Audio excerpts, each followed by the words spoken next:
الذي خلقكم ثم رزقكم ثم يميتكم ثم يحييكم هل من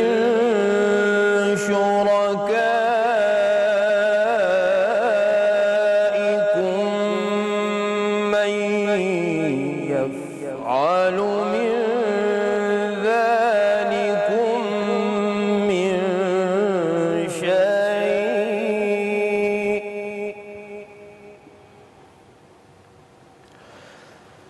سبحانه وتعالى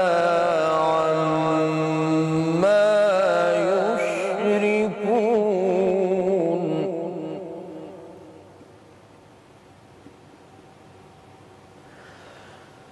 الله الذي خلقكم ثم رزقكم ثم يميتكم ثم يحييكم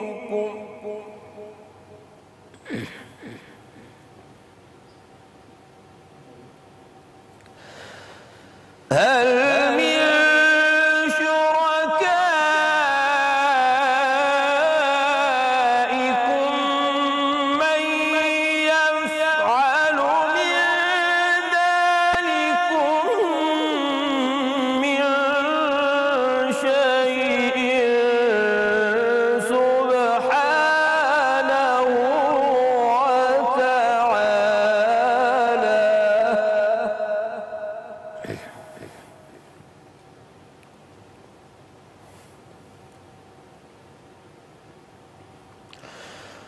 سبحانه وتعالى عما يشركون.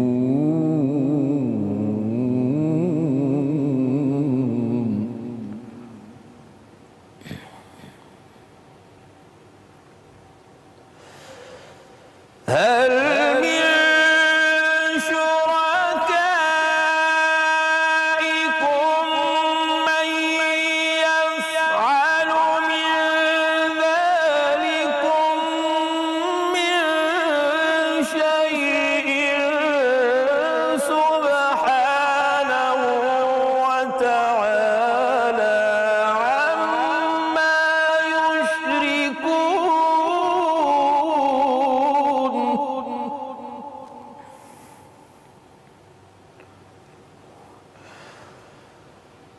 ظهر الفساد في البر والبحر بما كسبت أيدي الناس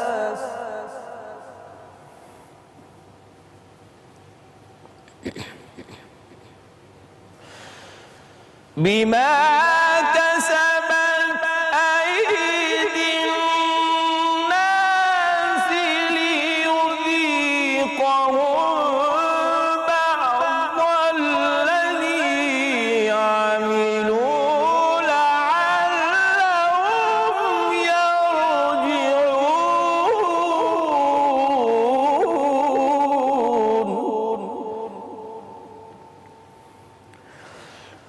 ليذيقهم بعض الذي عملوا لعلهم يرجعون.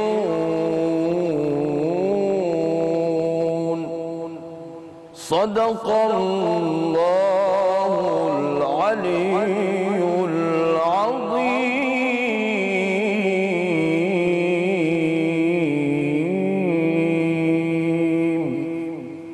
الحمدللہ وکفا وسلام علی عبادہ الذین اصطفیٰ اما بعد فاعوذ باللہ من الشیطان الرجیم بسم اللہ الرحمن الرحیم السلام علیکم ورحمۃ اللہ وبرکاتہ. سامعین اکرام، خواتین و حضرات، سورہ روم کی جو آیتیں آپ کے سامنے پیش کی گئیں اس کے ترجمے اور یوں سمجھیے کہ تشریح کے حوالے سے میں مخاطب ہوں. ان آیات میں اللہ تعالیٰ کی اس قدرت اور یوں سمجھیے کہ اللہ تعالیٰ کی اس طاقت اور اس قدرت کا ہمیں اور آپ کو نمونہ بتایا گیا ہے کہ ہر فیصلہ اللہ نے اپنے ہاتھ میں رکھا ہے. بعض اوقات انسان رزق کی تنگی اور حالات کی پریشانی کی وجہ سے مایوسی کا شکار ہو جاتا ہے، اور مایوسی آپ کو معلوم ہے کہ دین اسلام کے حوالے سے یہ بات واضح ہے کہ مایوسی کو کفر کا درجہ حاصل ہے. اس لیے کہ اللہ تعالیٰ نے فرمایا کہ مومن اور مسلمان یہ سب دنیا اور اس کی ہر شے سے شاید نا امید ہو سکتا ہے، لیکن یہ اپنے رب سے کبھی بھی نا امید نہیں ہو سکتا. چنانچہ حضور اکرم صلی اللہ علیہ وآلہ وسلم نے فرمایا، آپ کے ارشاد پاک میں یہ بات موجود ہے، فرمایا کہ اللہ کی بارگاہ میں وہ شخص اور وہ مومن اور مسلمان سب سے زیادہ پسندیدہ ہے کہ جس سے بار بار گناہ سرزد ہو اور وہ اپنے رب کی بارگاہ میں توبہ کے لیے حاضر ہو جائے. فرمایا وہ شخص اللہ کی بارگاہ میں سب سے پسندیدہ ہے. اس کی ایک مثال عام فہم میں آپ کو سمجھاتا ہوں، شاید میری بات آپ کی سمجھ میں آ جائے. دیکھیے، ایک چھوٹا بچہ جو کہ معصوم ہے، عمر کے جس حصے میں موجود ہے، ناسمجھ ہے، معصوم ہے. ماں اور باپ سے مشفق کوئی ہستی ایسی نہیں ہے کہ جو اولاد کے لیے کوئی شفقت کا درجہ رکھتی ہو سوائے ماں باپ کے. تو ایک باپ اور ایک ماں کی شفقت کا مقام یہ ہے کہ بچہ معصوم جو کہ ایک ابھی گود کا مسافر ہے، وہ اپنی خوشی کے لیے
فصلی گلو لالا کا نہیں پابند، یہ نغمہ فصلی گلو لالا کا نہیں پابند، بہار ہو کے خزاں لا الہ الا اللہ، لا الہ الا اللہ، لا الہ الا اللہ، لا الہ الا اللہ، خودی کا سر دیا لا الہ الا اللہ، لا الہ الا اللہ۔ جزاک اللہ، سبحان اللہ، سبحان اللہ۔ اکثر بیٹا اللہ تعالیٰ بے پناہ رحمتیں نازل فرمائے آپ پہ، آمین آمین۔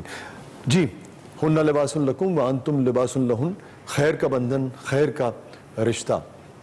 بسم اللہ الرحمن الرحیم۔ وسیع بھائی، اللہ تعالیٰ نے جب یہ رشتہ بنایا ہے تو قرآن کے مطابق اللہ تعالیٰ نے یہ فرمایا ہے کہ آدم علیہ السلام کو اللہ تعالیٰ نے سکون اور محبت کے لیے، تسکین کے لیے بیوی عطا کی۔ تو یہ جو رشتہ ہے یہ مشروط ہی اسی بات سے ہے، یہ روحانی تسکین کا باعث ہے، یہ محبت کے لیے ہے۔ ایک مرد کو اللہ تعالیٰ نے جو سکون دیا ہے یا جو اصلی صحیح والی محبت دی ہے وہ عورت ہی کے پاس دی ہے، خوش، اور اس میں وہ جو سب سے اعلیٰ قسم کی محبت ہے وہ بیوی کے ساتھ ہے، پاک بھی، اہمیت کی حامل بھی۔ اور یہ دیکھیے کہ اس رشتے کو کتنی بڑی اہمیت اس بات سے حاصل ہے کہ اس کائنات کا سب سے پہلا رشتہ ہی میاں بیوی کا ہے، اس سے پہلے کوئی رشتہ داری کسی کے ساتھ کبھی نہیں ہوئی، حضرت آدم علیہ السلام کا اور سیدہ حوا کا۔ حوا اور حضرت آدم علیہ السلام، اور پھر آپ صلی اللہ علیہ وآلہ وسلم کا یہ قول مبارک کہ اس دنیا کی سب سے بڑی نعمت جی جی جی دنیاوی زندگی، جی جی جی، اور اس زندگی کی سب سے بڑی نعمت اچھی بیوی ہے۔ کوئی شک نہیں، اور جنت ہو جاتا ہے گھر آپ، گھر جنت ہو جاتا ہے۔ تو یہ ہر دھوپ سرد سے بچانا شوہر کا بیوی کو، بیوی کا شوہر، سبحان اللہ، دکھ سکھ کا ساتھی جسے کہتے ہیں، دونوں دکھ سکھ کا ایک دوسرے میں اسی ایک نقطے سے دوسرے کے عیب کو جی ڈھانپ بالکل دینا، بالکل ایسے ہی، بالکل ایک ایسے ہی۔ دوسرے کے پردے رکھنا۔ یہی وجہ آپ دیکھیں نا کہ جو اسلامی فلسفہ ہے اس میں دونوں کو سختی سے کہا گیا ہے کہ بھئی جو بھی ایک دوسرے کے راز کی باتیں وہ لوگوں میں کھلم مت کرو، کھلا نہ مت کریں۔ کرو۔ میں یہ اسی نقطے سے پھر دوبارہ آپ کی طرف آؤں گا۔ میں چاہوں گا کہ چونکہ آپ خاتون بھی ہیں، خاتون خانہ بھی ہیں، خاص طور پہ یعنی کہ اس رشتے کے حوالے سے جو ہماری خواتین ہیں، ہماری مائیں ہیں، بہنیں ہیں، بیٹیاں ہیں، ان کے وہ کس طریقے سے اس رشتے کو مزید خوبصورت بنا سکتی ہیں اور ایکسپیکٹ کیا کرتی ہیں، یعنی کہ ایک نفسیاتی طور پر جسے آپ کہیے کہ روحانی طور پر، اور جو دین اسلام ہمیں رہنمائی دیتا ہے کہ اس طریقے سے تم جب اپنی ازواج کے ساتھ سلوک کرو گے تو ایک خوبصورت رشتہ بنے گا۔ تو خواتین کے فرائض کیا ہیں اور مرد کے فرائض اس حوالے سے کیا ہیں؟ ناظرین گرامی کہیں نہیں جائیے گا، بہت ہی اہم یعنی کہ موضوع ہے آج کا۔ اس حوالے سے اہم موضوع ہے ناظرین کہ یہ جو افراد ہیں، یہ دو انڈیویجولز ہوتے ہیں، یہ ملتے ہیں اور پھر ایک خاندان تخلیق ہوتا ہے۔ اس خاندان سے جب نسل آگے بڑھتی ہے اور جب وہ معاشرے میں اپنا کردار ادا کرتی ہے تو یہ دو لوگ جو ہیں یہ اپنا خاندان بنا کر معاشرے کو خیر بھی فراہم کر سکتے ہیں، اور اگر یعنی کہ آپس میں ہی پھوٹ رہے گی، آپس میں جسے کہیے کہ محبت نہیں ہوگی، آپس میں ایک جو لفظ بہت استعمال ہوتا ہے آج کل کمپیٹیبلٹی نہیں ہوگی، دین کے حوالے سے فہم نہیں ہوگا اور دینی رستے پر نہیں چلیں گے تو یقیناً یہ ہوگا کہ پھر اولاد کی تربیت بھی ٹھیک نہیں ہوگی، تو معاشرے کو پھر اس گھرانے سے ان دونوں انڈیویجول سے خیر نہیں ملے گا، شر ملنے کا خدشہ ہوگا۔ تو بہت ہی اہم یعنی کہ شعبہ ہے، بہت ہی اہم ڈپارٹمنٹ ہے جس کو آپ خاندان کہتے ہیں اور پھر میاں بیوی کے ملنے سے بنتا ہے۔ تو اس پر ہم بات کریں گے، کہیں نہیں جائیے گا، چھوٹے سے وقفے کے بعد واپس آتے ہیں۔ آپ دیکھ رہے ہیں ایکسپریس نیوز کی خصوصی رمضان ٹرانسمیشن، خیر رمضان۔ السلام علیکم ورحمۃ اللہ وبرکاتہ۔